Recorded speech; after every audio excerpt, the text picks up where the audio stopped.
Okay, homework number 11 is the assignment that kind of catches a lot of material. It's got the hydraulic jumps, which is rapidly varying flow, has underflow gates, and then it also has gradually varying flow. So that's a big assignment. Homework 11 is it's a weighty tome. So give yourself plenty of time to work on that. It's the deadline is that you should submit it to Blackboard before midnight on Friday the 24th. So before 11:59, meaning the end of the day on Friday is when that assignment is due. Today we're going to be talking about the step-by-step method, sometimes also called the direct step method. It's section 2 in chapter 15 of your book. But before we get into that, I wanted to point out some information about our final exam. According to the final exam schedule posted on the registrar's website, since our class meeting is 1 o'clock on Monday, Wednesday, Friday, then that means that our final exam will be on Friday, the 1st of May. Now, remember, our class used to be at 3 o'clock each Monday, Wednesday, Friday, but when we changed our time, that also changed when we would have our final exam. So our final exam is set for 1 o'clock. Excuse me, it's set for 12:45 to 2:45 on Friday, the 1st of May. So ironically, I teach 9, noon, and 1 on Monday, Wednesday, Friday. So all of the exams that I'm administering will be on Friday, the 1st of May, which is a little tricky because then that means I need to grade them all before grades being due the following Tuesday. So, boo-hoo for me, but that means your exam will be on Friday, the 1st of May, and the exam will become available at 12:45 p.m. on Blackboard. In contrast to what I did with the previous midterm exam when I sent it out by email and posted it on Blackboard, this time I'm not going to email it. It's just going to only be on Blackboard. So I'll maybe give you a reminder earlier that day that our exam starts at 12:45, but it'll be on you to log into the system and download the test and begin working on it.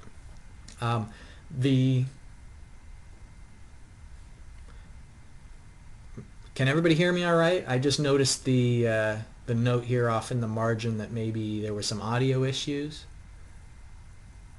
Am I coming through okay? Jeffrey says he can hear me. James. All right. Thank you for confirming. I appreciate that. So it sounds like maybe one individual is having some audio issue, but it's not on my end, hopefully. You can use your notes, previous homework assignments. You can open up your book during the test, but you have to work individually and you can't use any kind of collaboration or assistance from another person. The test is comprehensive, meaning these could be questions from at any point in the semester. I could ask you pipe flow problems, it could be open channel flow problems, but there will be added emphasis on the material since the second exam. So that just means proportionally more points would be covering this most recent stuff, which is the rapidly varying flow, gradually varying flow, and so on. So, any questions about the final exam?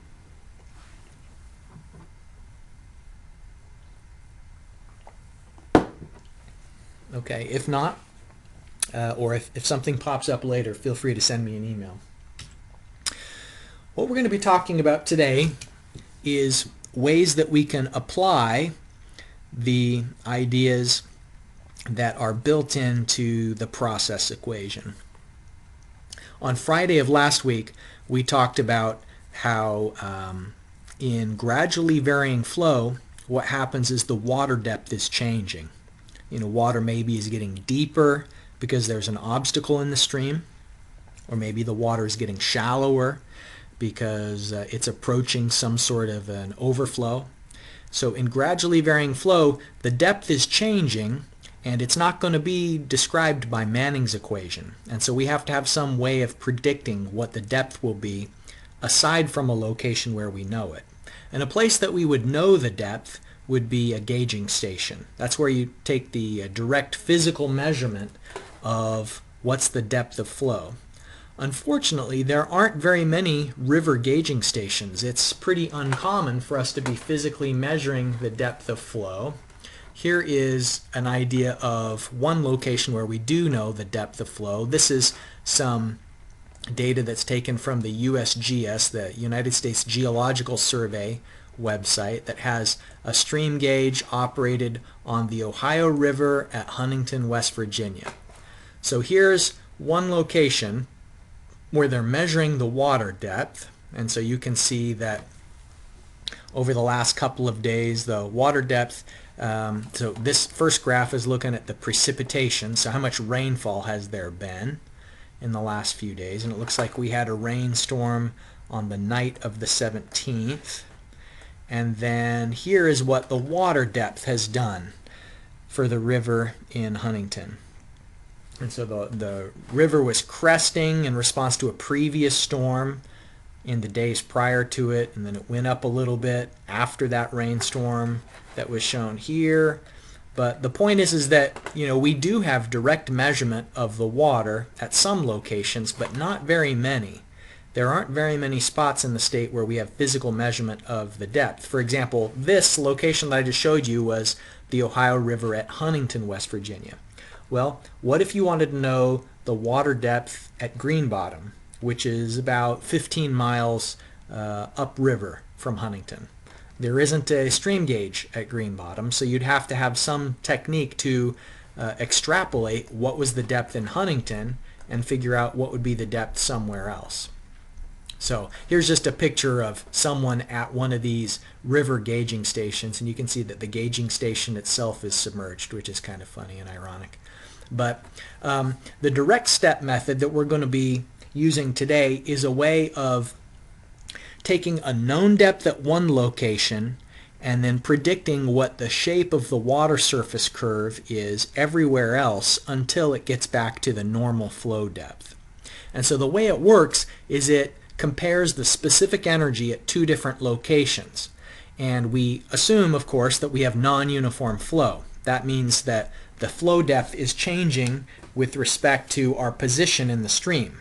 The water depth is maybe normal depth upstream, but then it's changing everywhere else in response to adjustments in the width of the channel and the slope of the channel. So there's these features in between where we know the depth and what the flow depth should be that cause adjustments in the actual observed flow depth. So we're going to be calculating how far apart different sections are where we would expect to see a given depth. And so let's go through kind of the underlying theory and mathematics of it before we get into the procedure.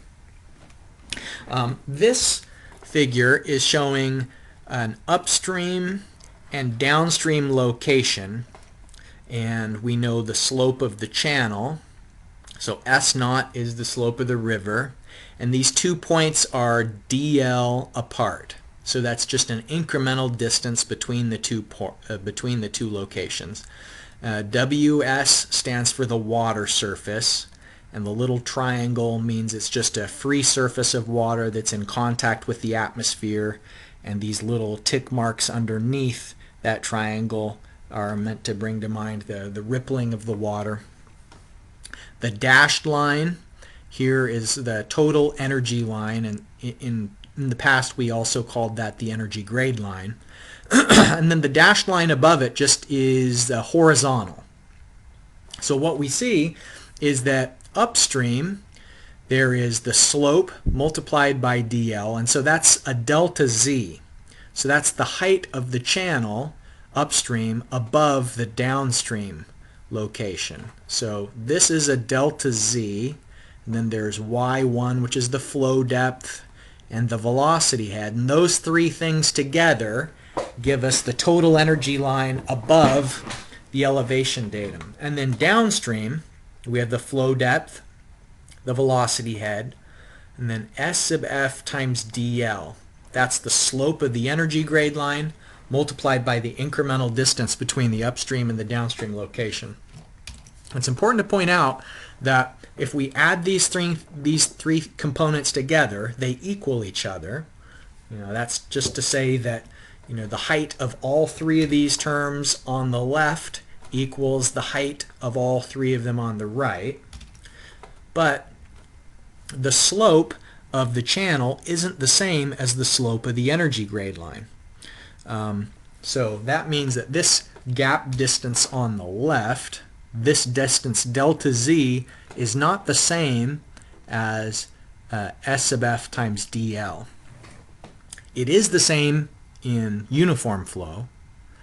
Manning's equation assumes that it's the same, but here we don't have uniform flow, and we can't use Manning's equation to predict what the flow depth is. So what we do is we rearrange this energy equation, and you can see that what we're saying when we rearrange this energy equation is that the difference in specific energy, so E2 minus E1, is saying the specific energy downstream minus the specific energy upstream can be accounted for in the difference in the slopes multiplied by dl. So S naught would be a given. That's the channel slope, and that we can know and measure directly. But S sub f is the slope of an imaginary line. Remember, S sub f is the slope of the energy grade line. And so the energy grade line is this dashed line that's up here above the water surface, and we have to have some way of estimating what the slope of the energy grade line might be. And what our technique is going to be is we're going to find out what is the slope of the energy grade line in the middle between the upstream and the downstream location. And so here, this equation where I'm saying S sub f bar, so that bar above it means the average of the upstream and the downstream slope.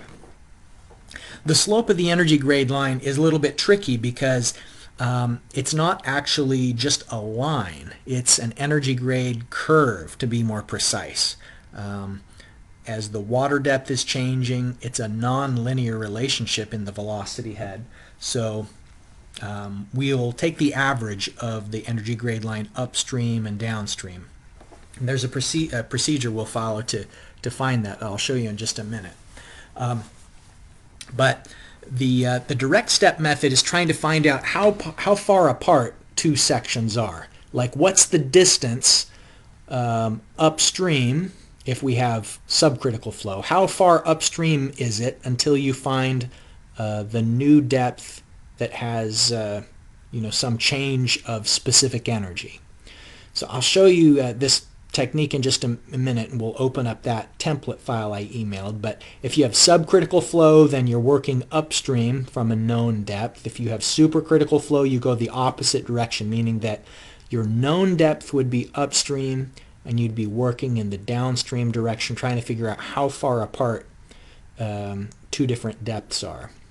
And there's an important limit that I have to point out here.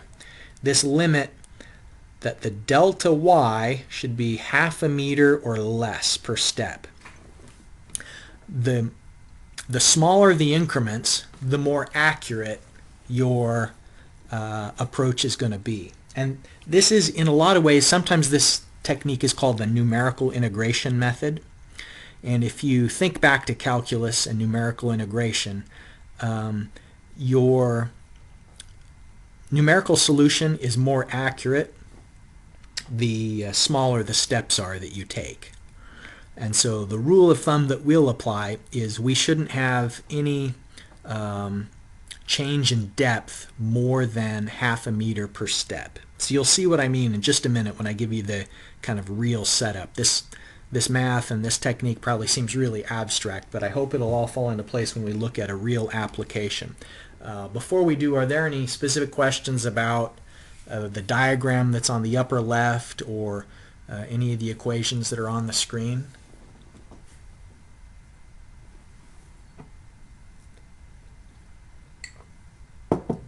Okay.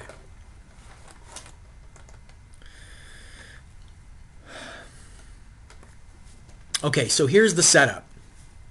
We have a channel, and the water's flowing along at the normal depth.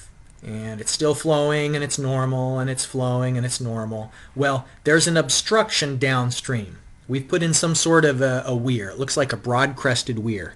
And that obstruction that's in the channel caused the water level to rise upstream of the obstruction. So we know how deep the water is right here.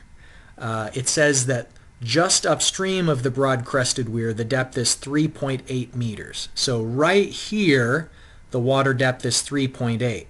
And if we go far enough upstream, if we get far enough away from that weir, it's the normal depth. The question is, how far apart? How far upstream do we have to go away from the weir? How far until that curve is back down to the normal depth? You can see that it's just gradually getting shallower and shallower and shallower. So how far until it's back to the normal depth?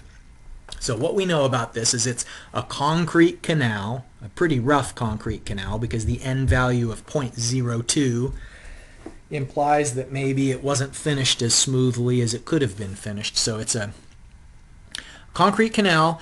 We know the slope of the channel, that's S naught. It's rectangular, meaning B, the bottom width is 7, T, the top width of 7. Since it's rectangular, then that makes it a little bit easier for us to calculate the critical depth, for example. And the flow rate going through this channel is 15 cubic meters per second. Okay, so the first 3 steps in this you can solve because it's things that we've done before, and then we're going to go through these last 3 together, including using the spreadsheet. But the first 3 you don't need the spreadsheet for. Use this formula to calculate the critical depth. Use Manning's equation to determine the normal depth. And we can't use, by the way, we can't use that simplified equation for Manning's equation that I showed you on Friday that only exists for a wide channel. This channel is not considered hydraulically wide because the width is less than 20 times the depth.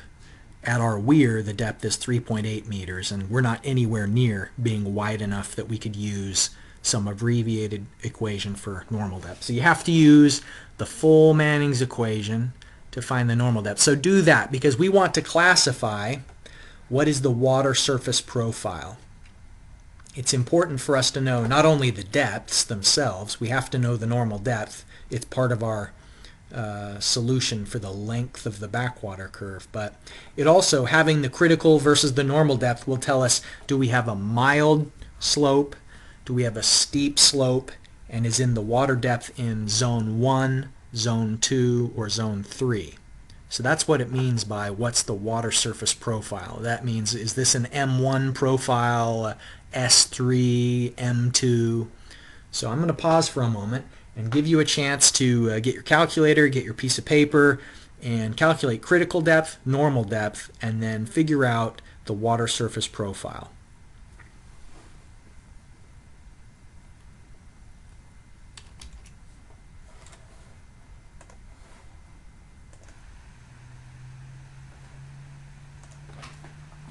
Okay, so I've put up on the screen here the critical depth is 0.776 meters.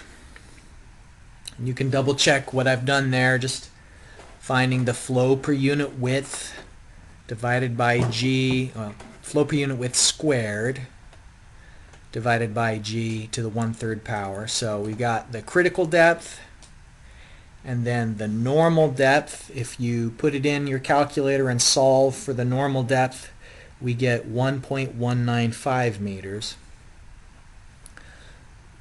So is the slope steep or mild when the normal depth is greater than the critical depth? Steep slope or mild slope?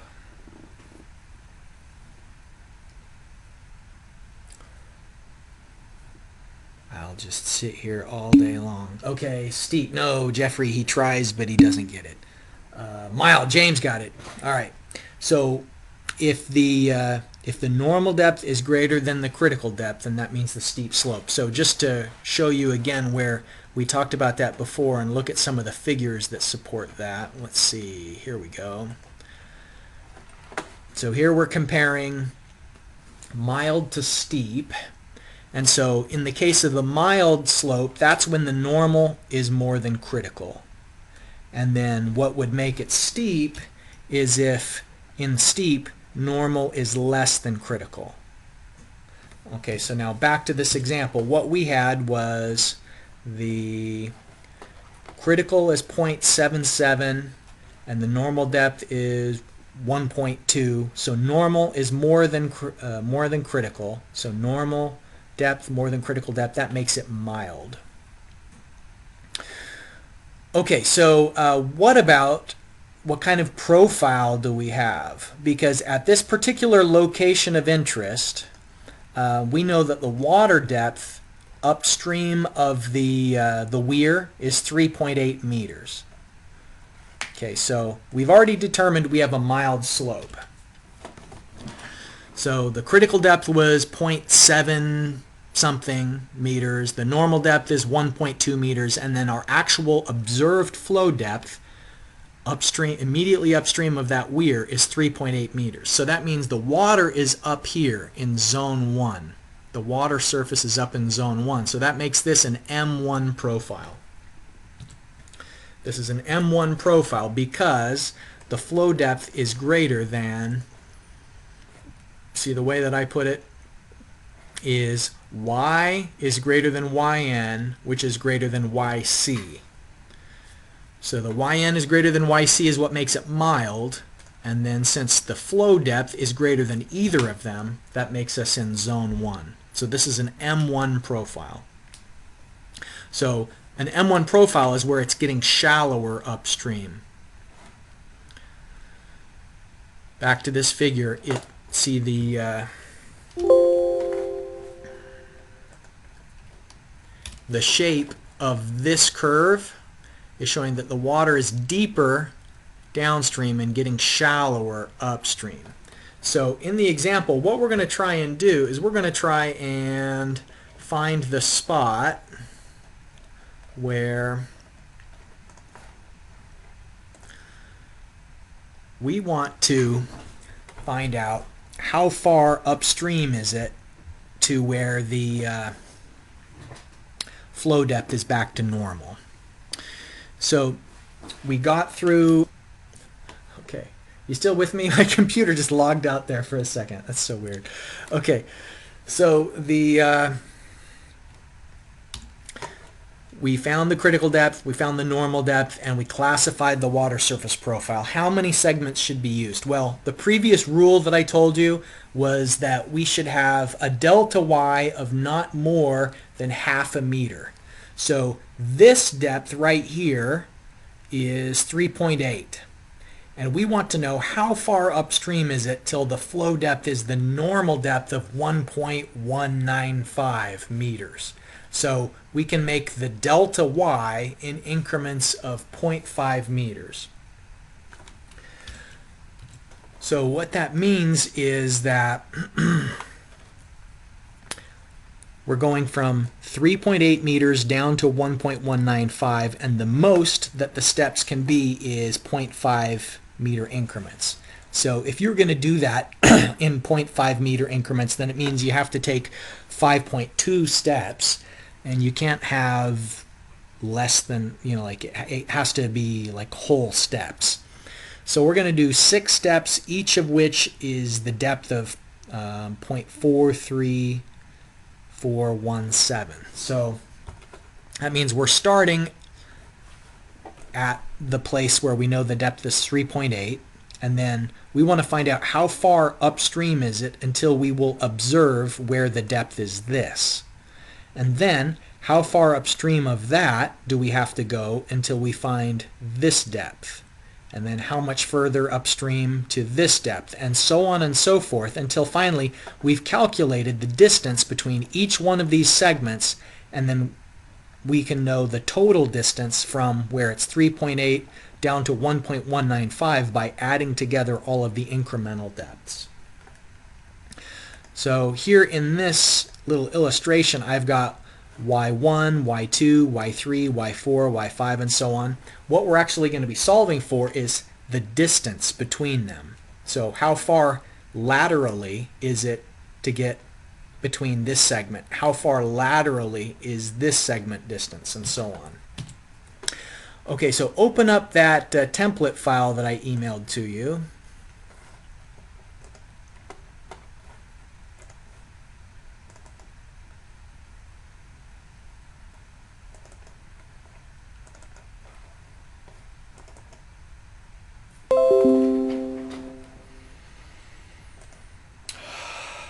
All right. So you can see that I've already typed in the depths for you. These are the depths that we're starting with. And let me move this out of the way.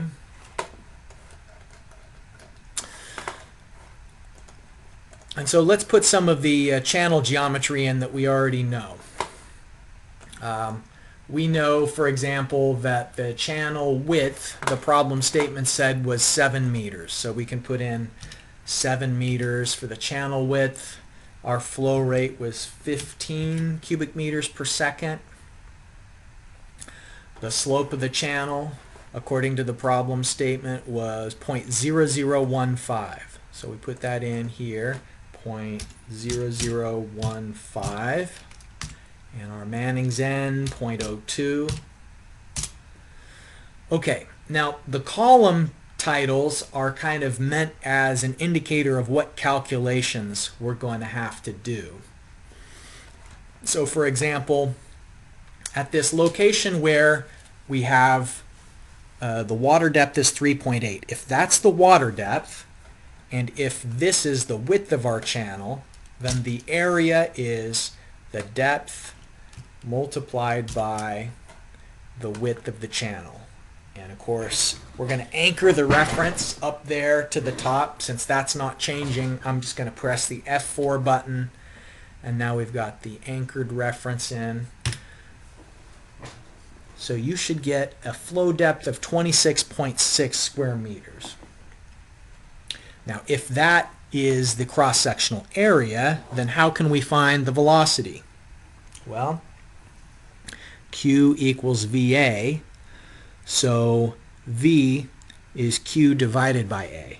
So equals Q with an F4 to anchor the reference divided by this cross-sectional area.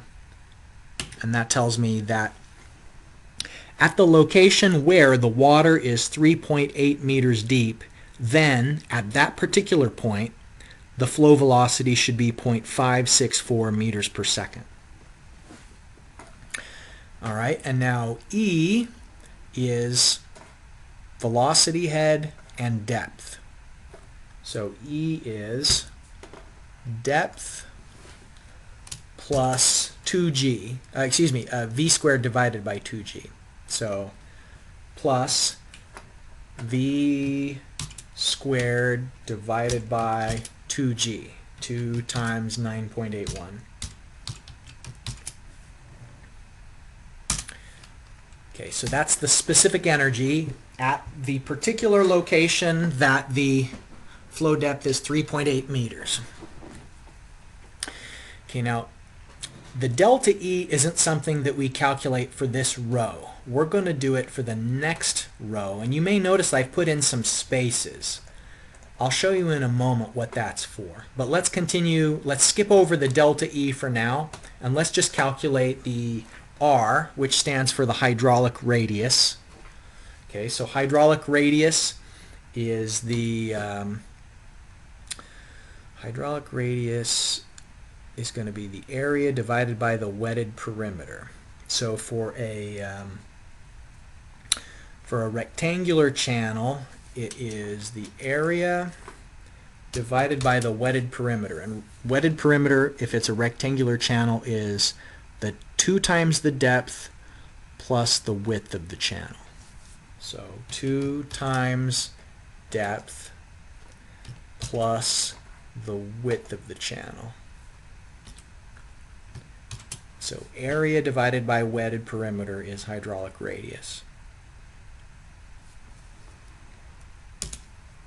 Okay. Now S sub F is the slope of the energy grade line, And here's the formula for the slope of the energy grade line. And that formula should look familiar. It's Manning's equation, where we're rearranging the equation to solve for slope. So we're using Manning's equation. So at this particular point where the depth is 3.8, then the slope of the energy grade line will be the roughness value, okay, so anchor that reference, times Q, and anchor that reference because it's not going to change, divided by the area. Okay, so we click on the area for this row. Oh, I need to put in a parentheses there, I think. Okay, so area times, now the hydraulic radius. Now I've centered these cells, so now I can't click on the location I need to. So I'm just going to type in the reference. It's cell F17 is where my hydraulic radius is, to the power of 2/3. So that's to the power of 0.666667. Close parentheses to close out the denominator, and then another one, and all of that should be squared. Okay, so I'll pause for a moment so that you can double check that you have the right formula. And please, by all means, feel free to interject with a question if you have a question or need to see something another time. You know, interject. You can turn on your microphone and ask a question, or type it, and hopefully I'll see your question. All right, so the slope of the energy grade line here at this location should be 5.72 times 10 to the minus fifth. The next two columns are something, actually the last three are things that we'll calculate between segments. So here's how it works. We've done all of this. What we have filled in is for the location where the depth is 3.8. So that's all of the characteristics right here at the water just upstream of the choke.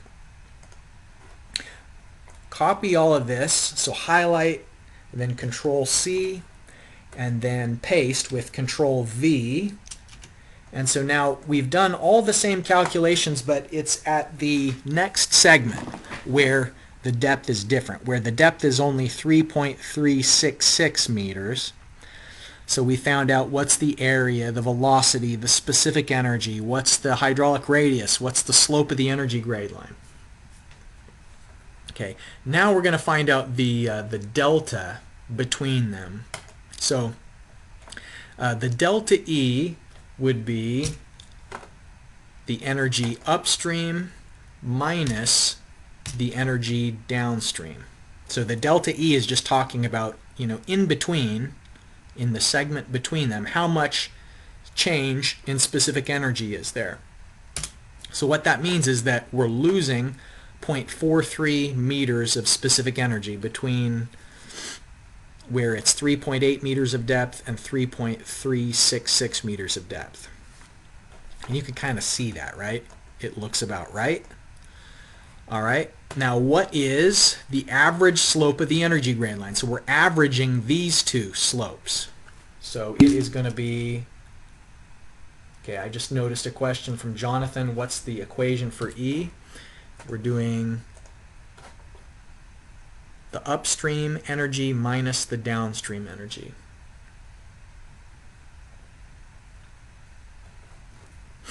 Okay. So now for this one, it's going to be the average.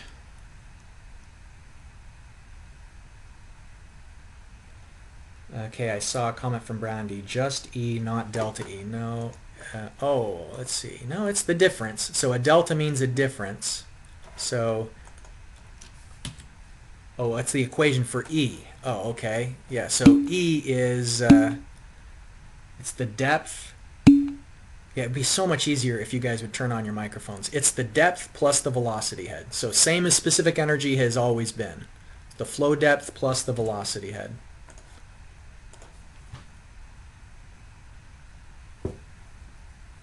Okay, so the average slope is going to be this plus that divided by 2.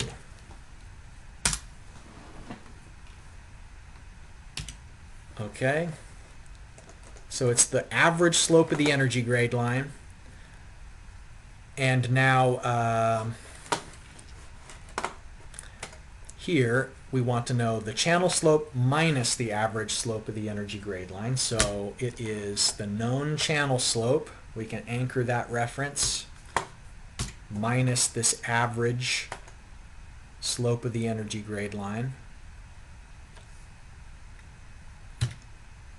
Okay. And now finally the formula for DL that we're using will be the delta E divided by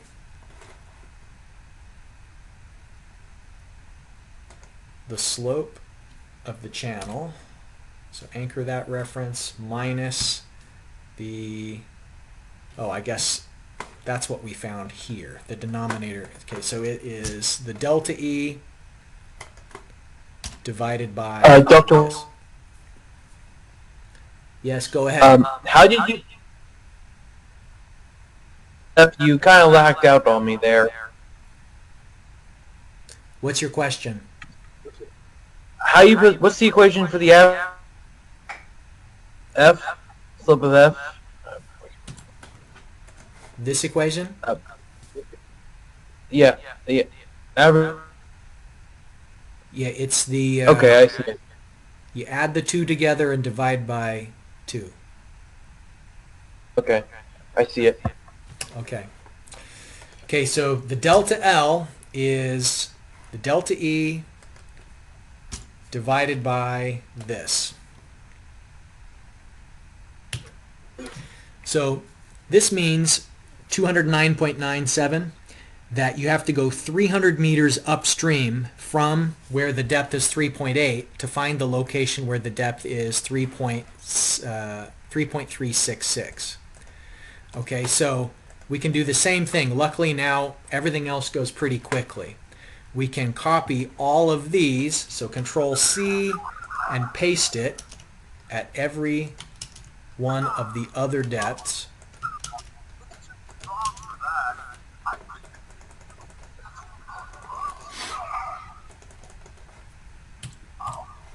Okay, and then you can paste all of the rest of these as well in between. I think I hear someone's microphone is on. Is there a question?